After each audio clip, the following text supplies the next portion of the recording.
One does not realize the complexity of having choices till one has it, right? And I think that was the biggest thing that I realized, that it's much harder to take a decision when you have the choices versus you don't.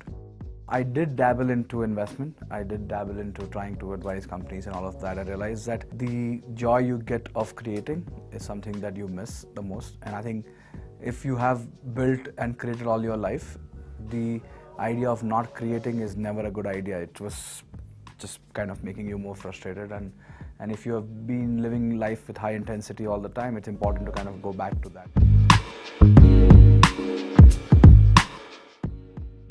I remember I was working when I was in 2007 or 2008, and I realized I can keep buying a bigger house or a bigger car, and I realized that there is no end to that trap, or I decided to do something of my own.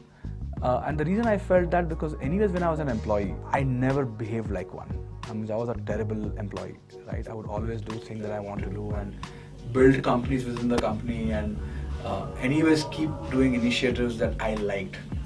I just realized that one needs to have enough confidence. I think a lot of entrepreneurs do face that, right? They feel that they are different. They feel that they should be doing something on their own, but they get into this trap of EMI, right?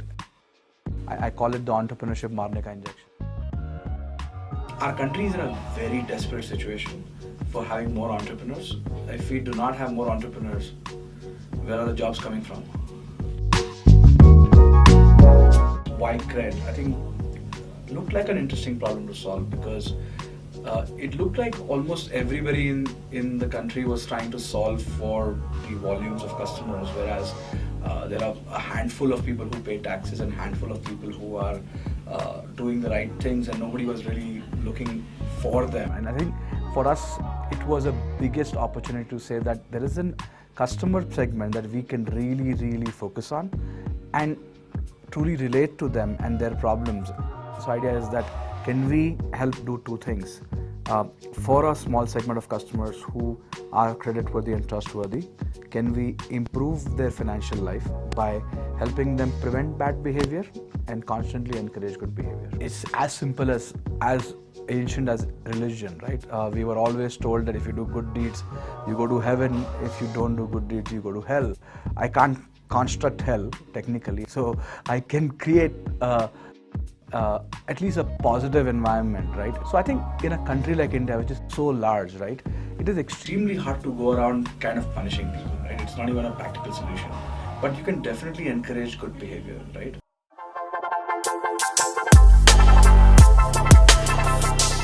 So as long as we are in that direction and dimension, that we are helping financial progress of the good actors, right? I think everything is a fair game. Now the question is, what will we do? We'll do a bunch of experiments. But what we imagine in 2-3 years time, I think this will be a community of, I would say 10-12 million customers who are likely to be using the service and product, but also probably engaging amongst themselves and improving each other's lives as well. A lot of people have simplified what data is because of the events that happened in Facebook, and I think it's unfortunate, right? Because now every company is going to be viewed with the same lens. We are asked that, oh, you have email access, but I sometimes wonder, why don't people ask that the company that has your email is an ad company, right? So the question is that a lot of times we do not differentiate between the differences of that.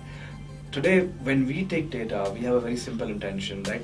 Can I help you highlight transactions that you otherwise don't get to know or miss because it's not coming on your SMS? And I think if you can just highlight that to them, saying that, can we improve your score? Can we improve your repayment behavior? Can we improve your interest that you are paying? You can actually have better financial life. I think our goal is quite simple, and we are very fortunate because every customer who has discovered some of these features, they absolutely love us and keep wanting to try more and more things that we offer.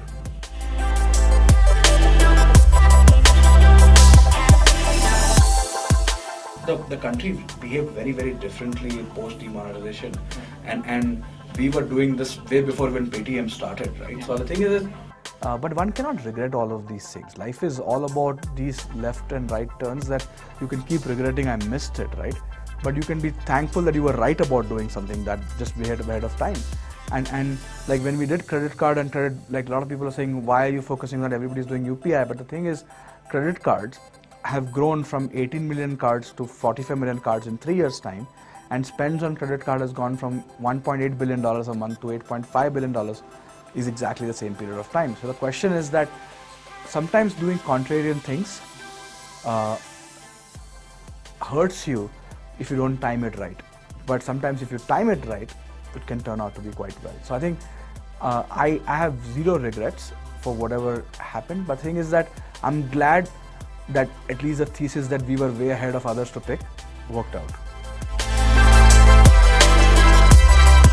I have a simple philosophy. I believe that India is such a early market. Competing is rarely going to create wealth, but creating newer opportunities will create more wealth, right? So I think there are so many gaps in the market that if you go for the blue ocean strategy, you will actually create more wealth versus compete on existing sectors and destroy wealth that exists. And I think I believe Indian entrepreneurs need to realize that wealth is not zero sum, and therefore it has to be thought of it not as something like a zero sum where only when I lose you win and only when you lose I win. It's not the situation. Everybody can win. If the economy is going to go to 6 trillion, there will be enough people who will be wealthy.